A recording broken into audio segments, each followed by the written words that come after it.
ओम शांति। आइए सुनते हैं 30 मई 2025 की प्यारे प्यारे शिव बाबा की मीठी मीठी ज्ञान मुरली और ईश्वरीय महावाक्य। आज परमपिता परमात्मा स्वयं भगवान शिव बाबा ने क्या कहा? कहा है, मेरे मीठे बच्चे, अभी तुम अपने बाप परमपिता परमात्मा शिव बाबा यानी भगवान के द्वारा तुम समझकर होशियार बहुत होते जा रहे हो। तो तुम्हारा तो कर्तव्य क्या है? तुम्हारा बच्चों का कर्तव्य है सर्विस करना। बहुत खुश हो रहे हो और बहुत श्रेष्ठ बनते जा रहे हो। भगवान स्वयं अपने मीठे मीठे बच्चों से और भक्तों से कह रहे हैं। फिर क्या कहते हैं? कहते हैं शिव बाबा, देखो आगे क्या कह रहे हैं, ध्यान से सुनो। तुम्हें सबको बच्चों बताना है इन देवी देवताओं को राज्य किसने दिया। अब देखो तुम ही सभी बच्चे बता सकते हो क्योंकि तुम ईश्वरीय संतान हो। फिर बाबा ने कहा, स्वर्ग का रचयिता है ही परमात्मा। ये किसने कहा? ये ब्रह्मा दादा ने कहा। ब्रह्मा दादा ने बताया कि स्वर्ग का रचयिता कौन है? स्वर्ग का रचयिता परमात्मा है। उनको ही पतित पावन कहा जाता है। वही दुखी से सुखी बनाते हैं। जब आत्माएं दुखी होती हैं तो वही परमपिता परमात्मा शिव बाबा स्वयं भगवान सभी को सुखी बनाते हैं। फिर देखो भगवान क्या कह रहे हैं? कह रहे हैं, मनुष्य को देवता बनाना यह कोई बच्चों मनुष्य का काम नहीं है। कोई भी मनुष्य कैसा भी हो, चाहे जितना बड़ा आदमी हो, लेकिन कोई मनुष्य को मनुष्य देवता बनाने का पाठ नहीं पढ़ा सकता, क्योंकि सभी मनुष्यों में खामियां होती हैं, कमियां होती हैं। खामियां माने कमियां। तो भगवान स्वयं कहते हैं, मुझ में क्या है? ना मैं जन्म लेता हूँ, ना मैं मरण में आता हूँ, तो मेरे समान तो कोई नहीं है। ये किसने कहा? स्वयं परमपिता परमात्मा शिव बाबा ने कहा, निराकार ने कहा। फिर कहा, यह पुरानी दुनिया बच्चों अब बदलनी है। ये कलयुगी दुनिया जो है, पापाचारी दुनिया, भ्रष्टाचारी दुनिया है और अत्याचारी दुनिया है। ये बहुत दुखी दुनिया हो गई है और बहुत ही विकारी दुनिया हो गई। तो अब यह दुनिया नई होगी, अब बदलेगी। भगवान स्वयं कहते हैं कि बच्चों, तुम्हें बहुत खुशी होनी चाहिए। अब क्यों खुशी होनी चाहिए? इसलिए खुशी होनी चाहिए कि यह मनुष्य सृष्टि फिर से देवताओं की सृष्टि होगी। ये जो विकारी मनुष्य हैं, पापाचारी हैं, भ्रष्टाचारी हैं, तो ये मनुष्य कैसे सृष्टि फिर से देवताओं की होगी। अब जो सृष्टि होगी वो सृष्टि कैसी होगी? सत्युगी होगी। भगवान से जो बच्चे ज्ञान सुनते हैं, मुरली सुनते हैं, मीठी मीठी समझ लेते हैं, भगवान की श्रीमत पर चलते हैं। कौन चलता है? तुम ही बच्चे चलते हो। तुम ही बड़े शौक से मुरली सुनते हो, है ना? तुम इंतजार करते हो कि भगवान बाबा हमारा पिता है, परम पिता निराकार है, वो हमें मुरली सुना रहा, समझ दे रहा है हम आत्माओं को। ये भारत गार्डन ऑफ फ्लावर था। भगवान शिव बाबा ने क्या कहा कि बच्चों, ये भारतवर्ष जो है अपना, पहले गार्डन, बहुत बड़ा बगीचा फूलों का था, बहुत सुंदर सुंदर फूल हैं। लेकिन बच्चों अभी कांटों का जंगल है। कैसे कांटों का जंगल है? जब मनुष्य आत्माएं सब कैसी होती, दुखी हो जाती हैं। एक दो को बोलने में कांटे लगाती हैं, एक दो तो लड़ने में किसी को कह दुखी कर देते हैं, एक दो तो बहुत आपस में लड़ते झगड़ते बहुत फिर आत्महत्याएं कर लेते हैं। तो ये युग की कलयुग की दुनिया बहुत दुखी है। इसलिए सभी एक दूसरे को कांटे मिसल लगाते हैं, किसी को शांति नहीं देते, किसी को समझ नहीं देते अच्छी सी। भगवान ने कहा, बच्चों अभी फिर से कलयुग के बाद क्या आ रहा है? भगवान देखो क्या कह रहे हैं, कह रहे क्या आ रहा है? सतयुग आ रहा है। क्योंकि तुम बच्चे ही श्रेष्ठ बन रहे हो, भगवान के बच्चे बन करके तुम ही समझदार बन हो, तुम ही श्रीमत पर चल करके सतयुग की स्थापना तुम्हारे ही द्वारा होगी। जब बाप अपनी श्रीमत देंगे तुम सभी बच्चों को।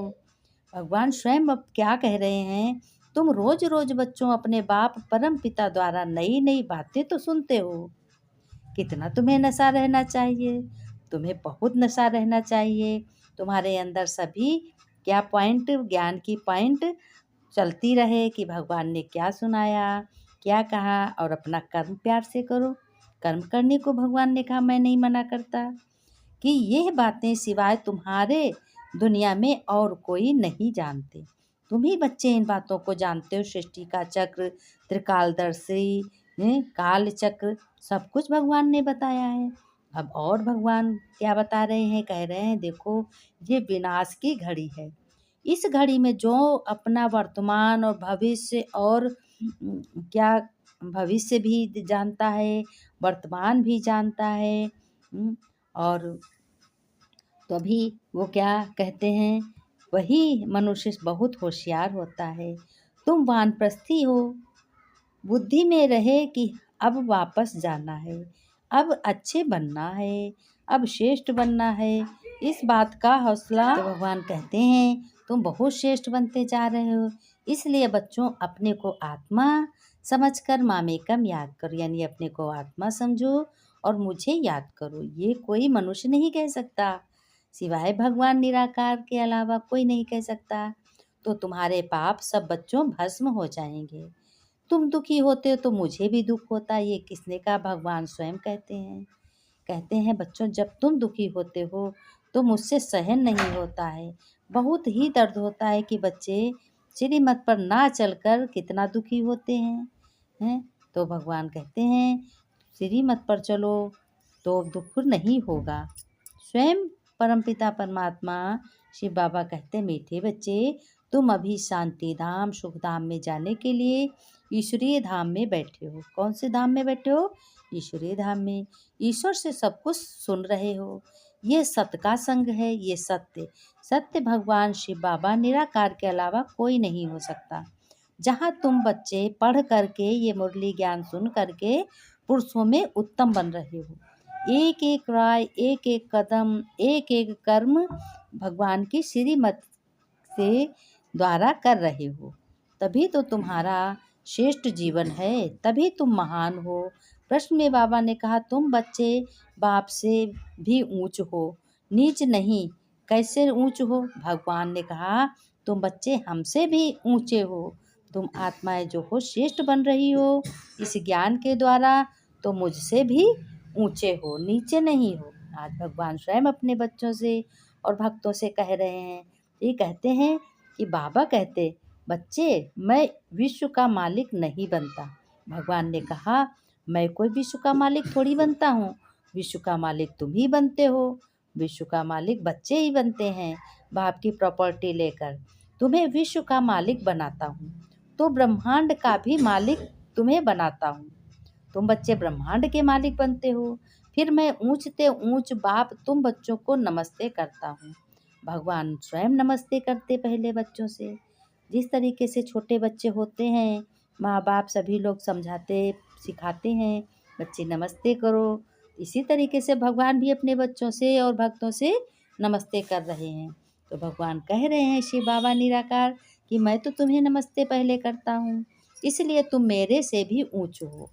मैं तुम मालिकों को सलाम करता हूँ। आज भगवान स्वयं अपने मीठे बच्चों को क्या कह रहे हैं, मालिक बता रहे हैं कि मैं सलाम करता हूँ। सलाम ये शब्द उर्दू का है।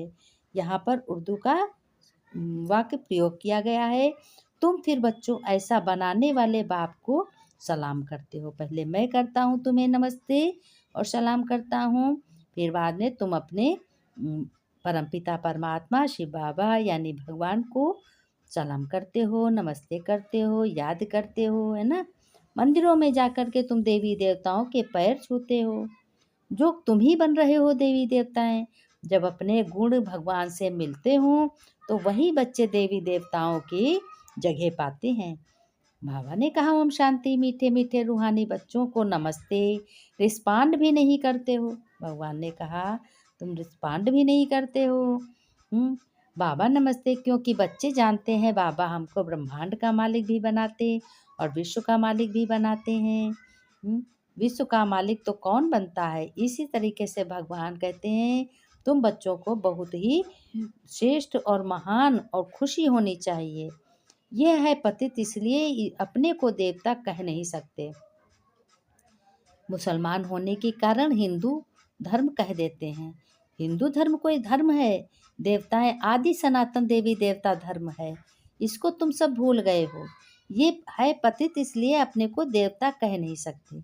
देवताओं की पूजा करते रहते हैं और अपने को क्या कहते हैं? पापी हूँ, कपटी हूँ, नीच हूँ, कहते भी हो, गाते भी हो। हाँ, हम पापी, हम नीच, कपटी, हम तेरे प्रभु जी दुख घनेरे। अब बाप समझाते हैं। कौन बाप? सत्य बाप, परम पिता परमात्मा शिव बाबा निराकार समझाते हैं कि बच्चों तुम ही पूज्य थे, तुम ही बहुत अच्छे थे, फिर तुम ही पुजारी पतित बने हो, तुम ही देवी देवताओं की पूजा करने लगे हो। पहले तुम्हारी सब पूजा करते थे। हम सो का अर्थ ही समझाया है। वह कह देते आत्मा सो परमात्मा। ये बिल्कुल झूठा अर्थ है। अब क्या किसी में आत्मा है तो क्या वो परमात्मा की जगह ले लेता? नहीं, परमात्मा की जगह नहीं ले सकता। झूठी काया झूठी माया। सतयुग में ऐसे नहीं कहेंगे। भगवान ने कहा सतयुग में ऐसे नहीं कह सकते। सचखंड की स्थापना बाप करते हैं। सचखंड माने सतयुग की स्थापना भगवान स्वयं करते हैं, बच्चों से कराते। झूठ खंड फिर रावण बनाते हैं। झूठ खंड माने कलयुग का। कलयुग जो दुखी है युग, जिस युग में बहुत आत्माएं दुखी हैं, वो रावण बनाते हैं। जो रावण की मत पर चलते, रावण जैसे कर्तव्य करते हैं, वो रावण की संप्रदाय है। आत्मा क्या है, परमात्मा क्या है, ये भी कोई नहीं जानते। बाप कहते हैं आत्मा बिंदी है, परमात्मा भी बिंदी है। बस ये शरीर कोई काम का नहीं अगर ये आत्मा प्रवेश ना हो। आत्मा निकल जाने के बाद में शरीर कोई काम का नहीं रहता। शरीर जल जाता है, लेकिन आत्मा फिर दूसरे शरीर में जाकर प्रवेश हो जाती है। आत्मा बगैर शरीर ना चले, शरीर बगैर आत्मा ना चले। जो कुछ तुम करते हो आत्मा में सब फीड होता है। जो कुछ भी करते हो सब आत्मा में भरता है। संस्कार आत्मा ले जाती है। शिव बाबा भारत को हेवन बनाते यानी स्वर्ग बनाते। अब भगवान कहते हैं मौत सामने खड़ा होता, तुम वानप्रस्थी हो, अब जाना है वापिस, इसलिए मुझे याद करो, आत्मा समझो, अपने परमपिता परमात्मा को याद करो। ऐसे कोई कह न सके कि माँ मैं कब मुझे याद करो। कोई मनुष्य भगवान के सिवाय ऐसा कोई नहीं कह सकता। ये याद करोगे तो तुम्हारे पाप भस्म हो जाएंगे।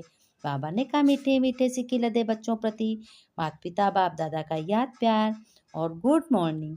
रूहानी बाप की रूहानी बच्चों को नमस्ते। बच्चे नमस्ते करते भगवान को, हम रूहानी बच्चों की रूहानी बाप दादा को नमस्ते नमस्ते, गुड मॉर्निंग बाबा, शुक्रिया बाबा, धन्यवाद बाबा। तेरा सो मेरा, जो भगवान का है वो सब कुछ तुम्हारा है।